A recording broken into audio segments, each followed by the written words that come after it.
オフィシャルパートナーホテルは高級リゾートだから余計に高い。4人で2泊して41,380円ってすごいよね。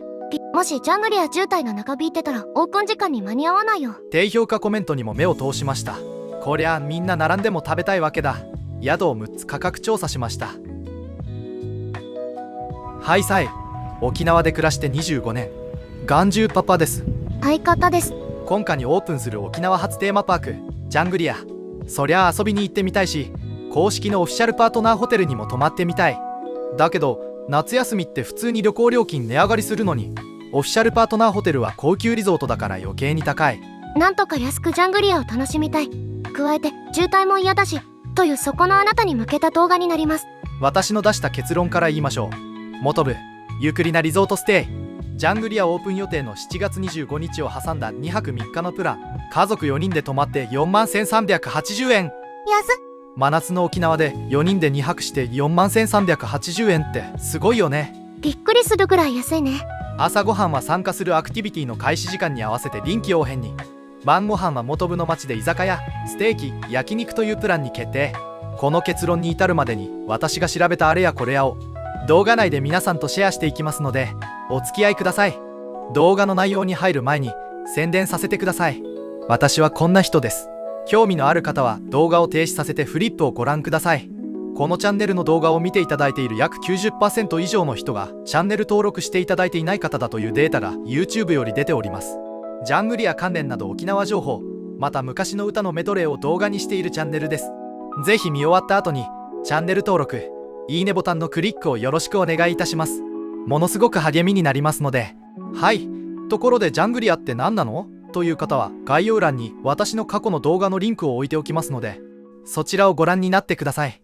ジャングリアを楽しむのなら元部ステイをおすすめするのですが、その理由は4つ。1つ、渋滞回避で遊べるはず。2つ、宿の種類が豊富。3つ、食は十分、スーパーは十二分。4つ、観光スポット結構ありということです。では具体的に深掘りしていきます。1つ目、渋滞回避で遊べるはず。今夏7月25日開業予定のジャングリア、沖縄県初のテーマパークです。沖縄県民だって行ってみたいに決まってます。観光客プラス沖縄県民でジャングリアに向かう国道58号線は渋滞必至。早起きして渋滞する前に到着しようよ。朝一のジャングリアに突撃。そう思ったそこのあなた、よく聞いてください。ジャングリアのオープン時間はなんと10時です。10時？なんでそんなにうちのタイムなわけ？10時オープンってことは那覇から行くと8時には出るでしょ。ちょうど名護行きの通勤渋滞に捕まる時間じゃない？通勤渋滞避けて9時に出たとして、もしジャングリア渋滞の長引いてたらオープン時間に間に合わないよ。中途半端で合わせにくいオープン時間。朝早くからやってほしい。遊びたい人は通勤渋滞前に国道58号線北上して7時半にはジャングリアに着いてるよ。8時にはオープンしてほしいのが本音ですよね。どうなっていくんだろう。わからないことだらけな渋滞情報ですが、そこで浮上するのが元部ステイ案です。元部からジャングリアまでは車で約20から30分。元部に宿泊してジャングリアに遊びに行けば、沖縄本島中南部から来る大半の車の流れとは逆方向になり、渋滞知らずの沖縄バケーションになるはず。いいね。これが元部ステイを進める最初の理由です。2つ目、宿の種類が豊富。元部にはいろんなタイプの宿があり、予算、スタイルから選択可能です。リゾート、ホテル系、オリオン元部リゾート&スタ、ヒルトン沖縄瀬底リゾート。この2つに並べて良いのか判断が難しいけれど、一応リゾートホテルのマハイナウェルネスリゾート沖縄、マリンピアザ沖縄、リーズナブルなミスター金城、そしてゆっくりなリゾート沖縄の6つをご紹介。まずはジャングリアオフィシャルパートナーホテルでもあるオリオン元部リゾート&スタ。この動画撮影にあたり元部のホテルの口コミをいろんなサイトで読みました。高評価コメントから目立ったものを3つ。1、全室オーシャンビュー、目前の家島と青い海で沖縄気分アップ。2、温泉の評価も高かったです。肌がスベスベになるって。だけど宿泊者でも有料1650円なので改善してもらいたいですね。3、エメラルドビーチ、リセの福木並木に歩いてすぐなどロケーションを褒めている口コミが多かったです。美ら海水族館に徒歩で行けるホテルとしてもオリオン元部リゾートは有名です。歩いてすぐではなく10分ぐらいはかかりますので、そのつもりで海洋博公園内にはシャトルバスも走っていますので、それに乗るのが楽です。美ら海水族館に一番近いのはロイヤルビューホテル美ら海というホテルなので、もし美ら海水族館に近いホテルをお求めでしたらそちらもチェックしてみてね。余談でした。低評価コメントにも目を通しました。スタッフにより対応が残念だったことが口コミされている印象でした。また星一つの口コミの多くは数年前のものが多く、最近の口コミからはあまり目立ったマイナスポイントは列挙されていませんでした。ジャングリアのオフィシャルパートナーホテルなので、ことジャングリアに関しては特典が多いです。ジャングリアまでのシャトルバスがあり、入場確約付きチケットが購入でき、一般来場者よりも15分早く入場できるアーリーパークインサービスも利用可能。パーク内のラウンジも利用可能。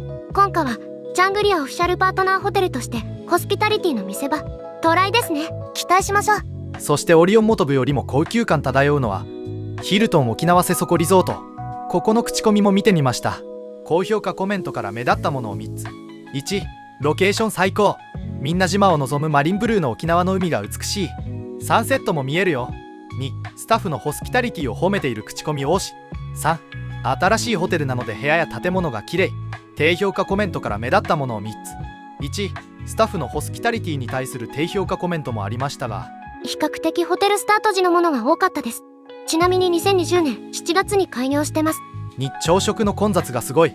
3、徒歩圏内。周囲には何もない。高価なホテルだけに部屋が汚れていたり、スタッフの対応が悪いとマイナスイメージは普段の倍の印象になっているように見受けました。でも実際宿泊料金高いホテルに宿泊したらスタッフのホスピタリティレベルも期待しちゃいますよね。旅行費用を安く抑えてリゾート気分も味わいたい方にはマハイナウェルネスリゾート沖縄。高評価コメントから目立ったものを3つ。1、立地の良さ。美ら海水族館まで車で4分、ジャングリアまで車で20分。2、民間施設花咲マルシェがあるので晩ご飯も歩いて食べに出れる。3、良心的価格。価格は安いのですが施設が古いことにも皆さん言及されていて、この値段と建物、部屋の古さでマンションはないかという感想が多かったです。なので悪い点にも部屋の清潔感についての低評価が多かったです。1、古い。それゆえソファーなどにシミが目立ってしまう。2、吹き抜けが多いため廊下などが常温。夏は暑く、冬は北風で寒い。3、掃除が行き届いていないことが多いという口コミが低評価コメントには多かったです。それらを考慮して宿選びしてくださいね。あと知っておいていただきたいのがイルカと遊べるホテルマリンピアザ沖縄。1998年創業で元部エリアではかなり老舗的なホテルです。そのため建物全体に老朽化の波が押し寄せている感は否めず、2025年3月現在全館空調整備のため閉館されています。口コミを読んでいたらエアコンの効き具合が芳しくないというものがありましたので納得ですね。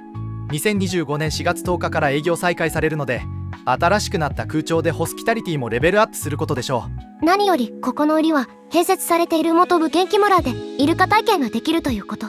沖縄では他に恩納村のルネサンスホテルリゾートがイルカ体験のできるリゾートホテルとして有名です。ホテルの中庭には与那国馬が飼育されているのですが、高評価の口コミではそれらは可愛かったと褒められており、低評価の口コミではうまくさかったと言われてしまいます。料金はそんなに高くないのですが、施設の古さと天秤にかけて滞在のどの部分に重きを置くかでホテルチョイスの選択肢に入るか入らないかのホテルだと個人的に思います。公式サイトで部屋の様子を見ていただくと、小学校低学年ぐらいまでのお子さんなら喜びそうな内装です。プールや食事は普通という口コミが多かったことも付け加えておきましょう。次にリーズナブルな宿をご紹介していきます。沖縄で安めのホテルを探すならミスター金城。そう、大体みんな最初に浮かぶのはミスター金城。それぐらい知名度もあるし、県内いろんな場所に立っていて、元部の海沿いにも立っています。なのですが、こちら元部のミスター金城、1部屋に2人までしか宿泊できないので、家族4人だと1部屋で過ごせないです。家族旅行にはきついね。2部屋予約して2人ずつ泊まらないとダメなのでね。元部の海沿いで徒歩圏内に居酒屋やスーパー、コンビニが揃っていて、立地は最高なのでカップルご夫婦での旅行に向いてます。最後にユークリナリゾート沖縄、美ら海水族館まで徒歩数分の立地で小高い丘の上に立っています。この立地で評価が分かれているように口コミを読むと感じました。レンタカーを使わずに訪れる人はスーツケースを引きずりながら坂を登らないとダメなので印象悪くなるようです。サービス、部屋の綺麗さは結構皆さん褒めてました。オンザビーチの宿ではありませんが、安さと快適さを求めるならありだと思います。6つの中で値段比較してみましょう。宿泊期間は2025年7月24日26日。4人家族子供2名、小学校高学年1名、低学年1名、朝ごはん付きのプランで検索。ヒルトンセそこ以外は楽天トラベルで調査。価格調査時、楽天スーパーセールで安くなっていました。オリオンモトブリゾート&スパ 20% オフ。楽天スーパーセールオーシャンウィング至福のリゾートステイ朝食付き29万6232円。ヒルトン沖縄瀬底リゾート。楽天トラベルで料金プランが出てこず、公式サイトにて確認。ゲストルームオーシャンビューツインベッドで25万4069円。朝ごはん付きです。マハイナウェルネスリゾート沖縄 50% オフ。楽天スーパーセール同浴場&プール完備。ご家族やカップルで朝食付きプランで10万464円。マリンピアザ沖縄 20% オフ。楽天スーパーセールチャレンジクーポンで遊ぼう朝食付きプランで11万3760円。ミスター金城4人1部屋ではプランなし、朝食もなし。現地現金決済限定連泊割2泊以上はさらに得な連泊プラン通年プランを2名1部屋で2部屋予約したとして3万3300円 ×2 部屋で6万6600円。ゆっくりなリゾート沖縄。最初に調査した時は7連泊まで OK。 観光地へのアクセス良好、ゆったりと時間が流れる沖縄で素敵なリゾートライフをプラン3万8200円があったのに数日の間に売り切れて、動画作成時には3万8200円のプランはなくなっていました。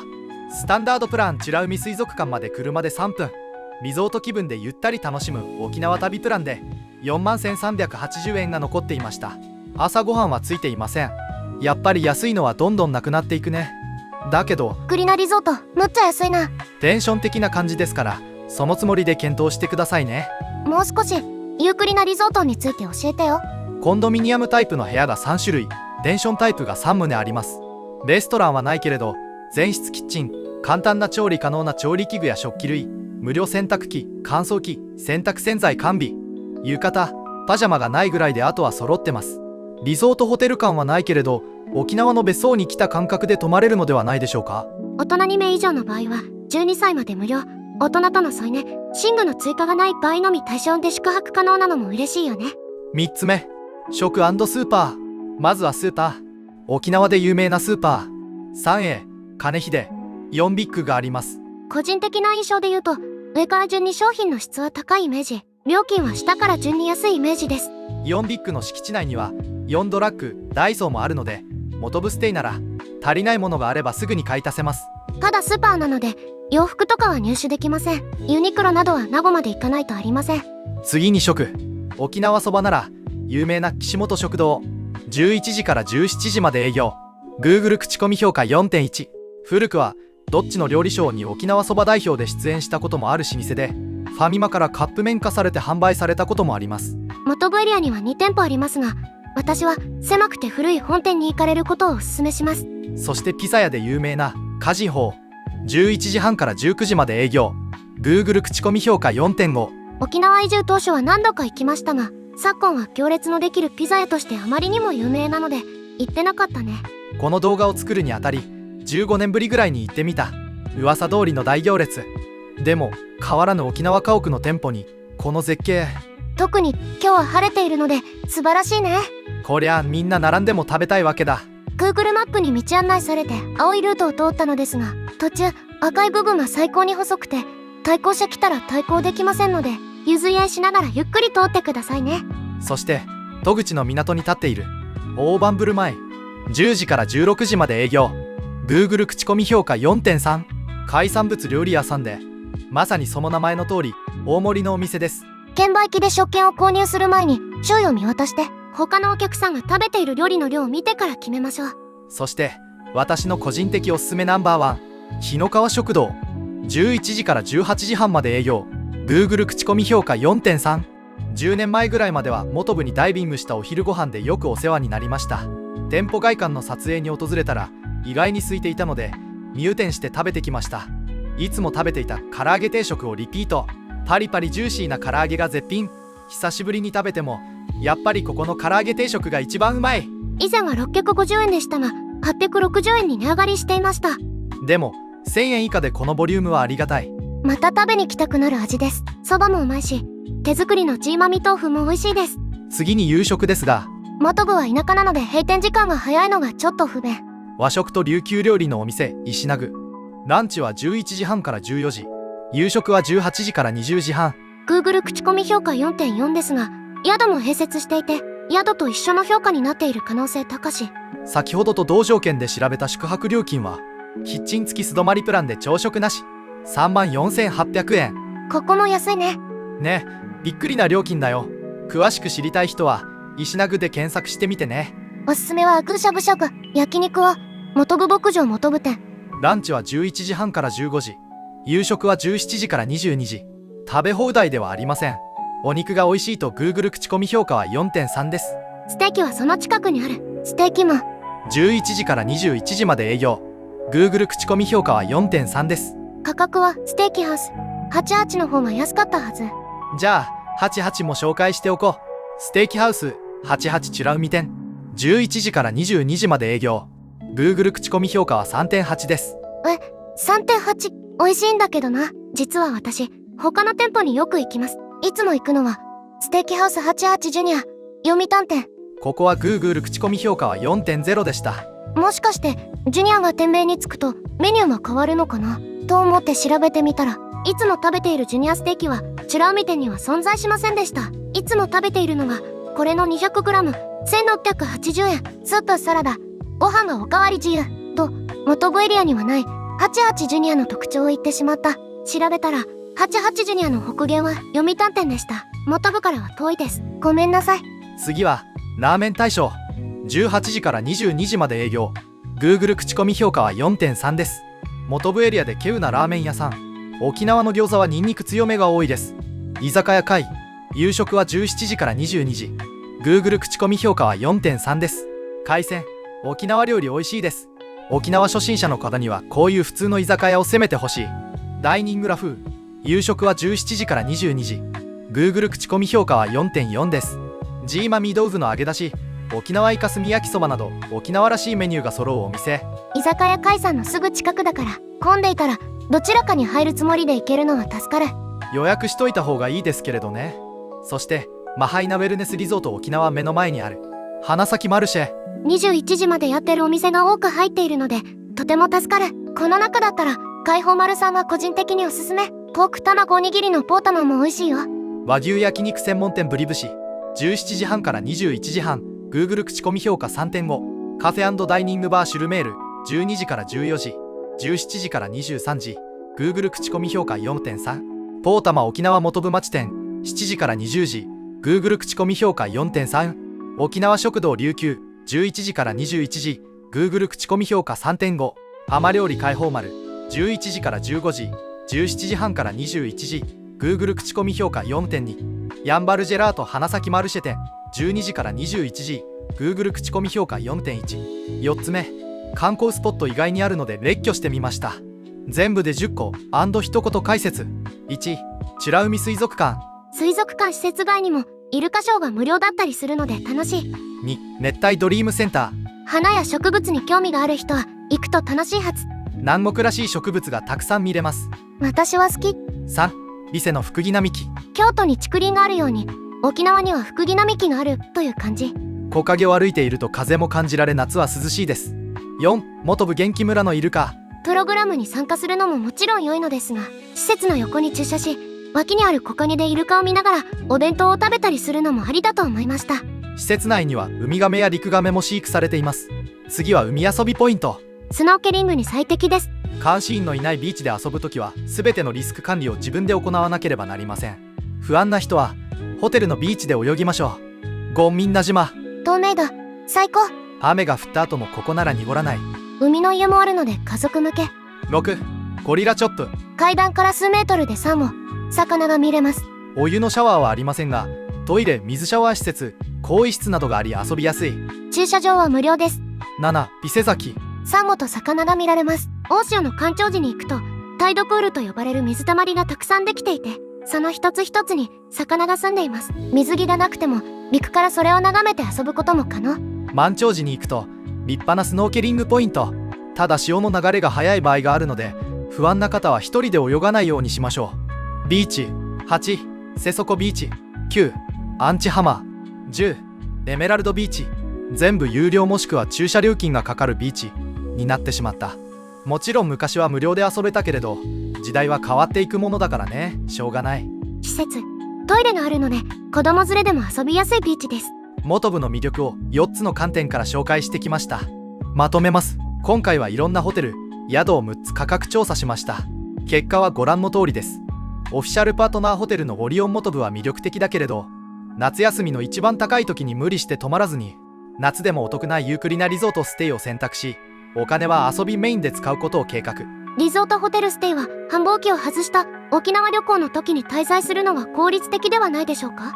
あるいは滞在のどこか1泊だけをオリオン元部に宿泊して、他の泊まりはユークリナリゾートなどにするのもおすすめです。これならシャトルバスにも乗れるし、アーリーパークインもできる。だけどオフィシャルパートナーホテルに宿泊した翌日にジャングリアに行く予定にしないとアーリーパークインを使えないというルールもあるのでお忘れなく。ジャングリアに関するオフィシャルパートナーホテルの特典をフルで利用したい人は JTB のツアーで申し込まないとダメなので、その点も必ず覚えておいてください。 JTB 内からオリオン元部に予約を入れて宿泊してもアーリーパークインサービス付きのチケットはゲットできないからね。マイル貯めたりして節約できるところは節約していこうね。オフィシャルパートナーホテルに宿泊しないでジャングリアに行くならば、レンタカーは必要。シャトルバスがどのように運行されるかまだまだ発表されてませんから。意外に元部は海遊びにも適しているので、ジャングリア以外の日は海でスノーケリングするのもいいはず。海で遊ばないなら美ら海水族館見て福木並木でのんびりしましょう。イルカと遊んでもいいかも。ジャングリアには朝一で出かけて、せっかくなんだから夕方までいましょう。ジャングリアのスパがどのようなものかまだまだ謎ですが、行ったらスパも話のネタに入ってみたい。まさか家の近所の温泉ランドレベルではないでしょう。海は今までに十分楽しんだよって人は、さらに北部のタータキまでお越しください。私の本職はタータキでのリバートレッキングガイドです。リアルな自然の中、川で泳いだり滝に打たれたり魚を取ったりトカゲを探したり、リアルな自然相手に遊んでいるツアーです。ジャングリアでジャングルチックなアトラクションを楽しんだ後は、リアルな日本のジャングルでも遊んでください。日本国内にもジャングルって存在するんです。それが元部ステイなら車で45分ほどの距離で体験できます。元部からタータキに向かうルートはジャングリア渋滞にもはまらない方向ですので、今回は特におすすめです。ここまで見ていただきありがとうございました。今回は元部ステイで節約プランで考えてみましたが、次はリッチプランも考えてみたいです。また元部の横には泣き人という名の町もあるので、そちらの紹介動画も作っていきます。繰り返しになりますが、私のチャンネルを見てくれている方の 90% 以上がチャンネル未登録の方なので、チャンネル登録ボタンをクリックしていただけるととても嬉しいです。高評価並びにチャンネル登録いただけますと大変励みになります。よろしくお願いします。ありがとうございました。